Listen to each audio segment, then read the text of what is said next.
সূরা আল বাকরা ২৩ নম্বর আয়াত তাফসিরে আহসানুল বায়ান فإن لم تفعلوا ولن تفعلوا فاتقوا النار التي وقودها الناس والحجارة أعدت للكافرين অর্থ যদি তোমরা তা আনও না করো এবং কখনই তা করতে পারবে না তাহলে সেই আগুনকে ভয় করো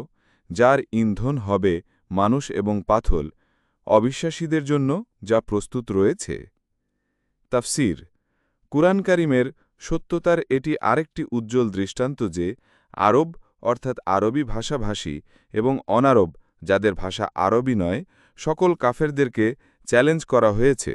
কিন্তু তারা আজ পর্যন্ত এই চ্যালেঞ্জের জবাব দিতে অপারগ সাব্যস্ত হয়েছে এবং কিয়ামত পর্যন্ত অপারগই থাকবে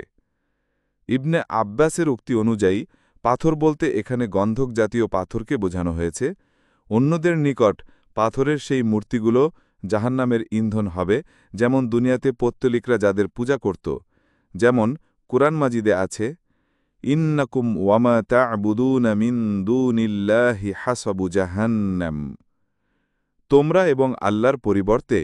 তোমরা যাদের পূজা করো সেগুলো দোজখের ইন্ধন আম্বিয়া ৮৯ আয়াত এ থেকে প্রথমত জানা গেল যে প্রকৃতপক্ষে জাহান্নাম কাফের অবিশ্বাসী এবং মুশরিকদের জন্য প্রস্তুত করা হয়েছে আর দ্বিতীয়ত জানা গেল যে জান্নাত ও জাহান্নামের অস্তিত্ব আছে এবং এখনও তা বিদ্যমান রয়েছে সালাফে সালেহিনের এটাই আকীদা বা বিশ্বাস